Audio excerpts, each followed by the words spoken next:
கிறிஸ்துவுக்குள் அன்பானவர்களே, ஆண்டவராகிய இயேசுவின் நாமத்தில் உங்களுக்கு என் அன்பின் வாழ்த்துக்கள். வெளிப்படுத்தல் விசேஷம் 3ஆம் அதிகாரம் 7வது வசனத்துல வாசிக்கின்ற பொழுது, அவர் திறக்கக்கூடாதபடி பூட்டுகிற தெய்வமாகவும் பூட்டக்கூடாதபடி திறக்கிற தெய்வமாகவும் வெளிப்படுகிறவர் என்று நம்மால் தியானிக்க முடியும். தேவன் நம்ம வாழ்க்கையில சில நேரம் அவர் கதவை பூட்டுகின்றார். நம்மால கடந்து போக முடியாதபடி, நம்ம தீர்மானித்த ஒன்றை செய்ய முடியாதபடி, நம்ம முடிவெடுத்த ஒன்றை முடிக்க முடியாதபடி கதவை அவர் அடைத்து போடுகின்றார்.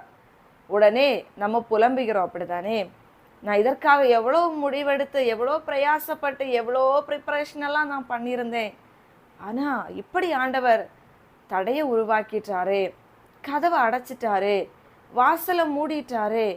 அப்போ என் பிரயாசம் எல்லாம் வீணா போயிட்டா, என்னுடைய யோசனைகள் எல்லாம் முடிந்து போயிட்டா, நான் நினைத்த கனவுகள் எல்லாம் இன்னும் நடக்காதான்னு சொல்லிட்டு கேள்வி எழுப்புறீங்க தானே? ஆண்டவர் என்ன தெரியுமா சொல்லுகின்றார்? நான் உனக்கு முன்பதாக ஒரு வாசலை அடைத்தேன் என்றால் அது உன்னுடைய பாதுகாப்பிற்காக, இல்லையேல் உனக்கான ஒரு புதிய வழியை திறப்பதற்காக, இல்லையேல் தேவன் உங்க மேல வைத்திருக்கிற திட்டத்தை நிறைவேற்றுவதற்காக. அந்நாட்களிலே பவுல் ஆசியாவுக்கு போய் தேவனுடைய சுவிசேஷத்தை அறிவிக்கலாம், அங்க ஊழியம் செய்யலாம்னு சொல்லிட்டு அவர் முடிவெடுத்தார். அது அவருடைய திட்டம்.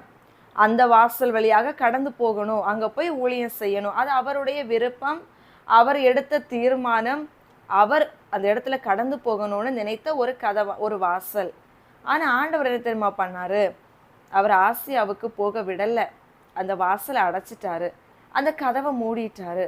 அதற்கு பதிலாக அவர் மக்கெதோனியாவுக்கு கடந்து போய் அங்கேதான் அவர் ஊழியம் செய்யணும், அங்க இருக்கிற மக்களுக்கு தான் தேவனுடைய சுவிசேஷம் அவசியமானதென்று அவர் தீர்மானித்து பவுல் நிர்ணயம் செய்த கதவை அவர் அடைத்தார். தேவன் முடிவெடுத்த கதவை திறந்து அவரை அவ்வழியாக பிரயாணம் பண்ண வைத்தார். ஏன்? தேவனுடைய திட்டத்தை நிறைவேற்றுவதற்காக. நம்ம வாழ்க்கையிலும் கூட நம்ம சில நேரங்கள்ல இந்த வழியா போகணும், இந்த காரியத்தை செய்யணும், இதை தான் செய்யணும்னு சொல்லிட்டு ஒரு வாசலை நிர்ணயம் பண்ணி வைத்திருப்போம். நம்ம கதவு திறந்தானே இருக்கு, நம்ம போகலான்னு சொல்லிட்டு நீங்க எல்லாவற்றையும் ஆயத்தம் பண்ணி முடிவு எடுத்து திட்டம் போட்டு செயல்படுத்த போகணும்னு நினைக்கும் போது வாசலை அடைச்சிருவாரு. அப்ப நினைப்போம், நான் ஜெபம் பண்ணினேனே, என் ஜெபம் எல்லாம் வீணா போயிட்டா, இதற்காக எவ்வளவு நான் ராப்பகலா உழைத்தேனே, எல்லாமே வீணாய் போயிட்டா.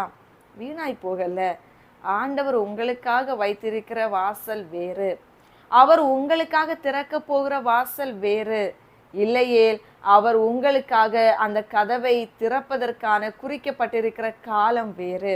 என் அன்புக்குரியவர்களே, ஒன்றை மட்டும் எப்பொழுதுமே உங்க மனதுல நீங்க வைத்துக்கொள்ளணும். என்ன தெரியுமா? தேவன் நம்ம வாழ்க்கையில ஒரு கதவை அடைக்கிறாருன்னா, தேவன் நம்ம வாழ்க்கையில நம்ம திட்டம் பண்ணின ஒரு தீர்மானத்தை உடைக்கிறாருன்னா, அதற்கு பின்னால நிச்சயமா தேவனுடைய திட்டம், அவருடைய யோசனை ஒன்று நிச்சயமாக இருக்கும். அவர் எதையுமே காரணம் இல்லாம செய்கிறவர் அல்ல. ஒருவேளை நம்ம தீர்மானம் பண்ணின வாசல் வழியா கடந்து போனா, நம்ம பாவத்துல போய் விழுந்து நம்முடைய ஆத்துமா ஒருவேளை நரகத்துக்கு ஒப்பு கொடுக்கப்படலாம். இல்லையா நம்ம தீர்மானம் பண்ணின வழியில அந்த வாசல்ல கடந்து போறதுக்கு தேவன் அனுமதிச்சா ஏதாவது ஒரு ஆபத்து கடந்து வந்திருக்கலாம், ஒரு இழப்பு வரலாம், இல்லைன்னா ஒரு பெரிய ஒரு சோதனை வரலாம்.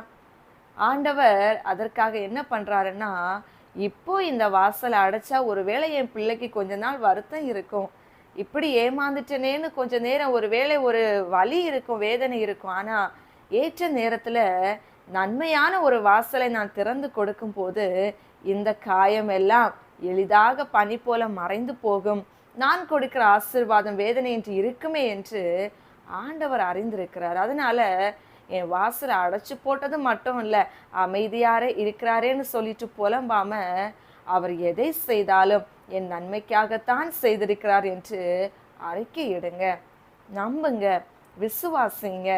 ஆகையினால கேட்கிறேன் அன்பு ஜனமே, உங்க வாசலை ஆண்டவர் அடைத்து விட்டாருன்னு கவலையோடு விரக்தியோடு பின்மாறி போகின்ற ஒரு எண்ணத்தோடு கூட இருக்காம, என் அப்பா எனக்காக நன்மையை தான் செய்திருக்கிறார் என்று அந்த வழியிலும் விசுவாசத்தை தளர விடாமல் அப்பாவை உறுதியா பற்றி கொள்ளுங்க. ஏற்ற காலம் வருகிற பொழுது நன்மையான வாசலை அவரே திறந்து கொடுப்பார். பிரவேசிக்கின்ற பொழுது மகிமையை காண்பீர்கள். ஜெபிப்போமா? எங்களை நேசிக்கிற நல்ல தகப்பனே, இன்னைக்கு எங்க வாழ்க்கையில நாங்கள் அநேக தீர்மானங்களையும் திட்டங்களையும் எடுத்து எங்களுக்காக நாங்க ஒரு வாசலை கடந்து போக வேண்டும் என்று உருவாக்கி இருக்கலாம், தீர்மானித்திருக்கலாம், ஆசைப்பட்டிருக்கலாம். ஆனால் நாங்கள் எல்லாவற்றையும் முடித்து வாசலுக்குள் பிரவேசிக்க போகின்ற வேளையிலே நீங்க கதவை அடைச்சிட்டீங்க அப்பா. தடை வந்து விட்டது. உடனே எங்க வாழ்க்கையில நாங்க உடஞ்சு போய் உட்கார்ந்துட்டு இருக்கிறோம் ஆண்டவரே. ஆனால் உமக்கு தெரியும் ஏன் கதவை நீங்க அடைத்தீங்க. ஒருவேளை எங்க பாதுகாப்புக்காக இருக்கலாம், இல்லையேல் அப்பா எங்களுடைய பரிசுத்த வாழ்க்கைக்காக இருக்கலாம், இல்லையேல் எங்களை விசுவாசத்தில் இன்னும் நீர் உறுதிப்படுத்துவதற்காகவோ உங்க தரிசனத்தை நிறைவேற்றுவதற்காக கூட இருக்கலாம்ப்பா. உங்க திட்டம் அப்பா அது எங்களுக்கு உணர்ந்து கொள்கின்ற ஒரு பலனை தாரும். பொறுமையோடு காத்திருக்கிற ஒரு கிருபை எங்களுக்கு தாரும். நாங்கள் விலகி ஓடாமலும் தேவன் எங்களுடைய வாசலை அடைத்து விட்டாரே என்று சொல்லி அப்பா உம்மை விட்டு தூரம் ஓடாமலும் காத்திருந்து நீர் எங்களுக்காக திறக்க போகின்ற கதவுக்காக நாங்கள் பொறுத்திருக்க எங்களுக்கு கிருபை தாரும். அதுவரையிலும் உங்க கரத்தின் மறைவிலே அடங்கி இருக்கிற ஒரு கிருபை எங்களுக்கு தாரும். உங்க கரங்களிலே எங்களை ஒப்பு கொடுக்கிறோம். இயேசுவின் நாமத்தில் ஜெபிக்கிறோம் நல்ல பிதாவே, ஆமென். God bless you.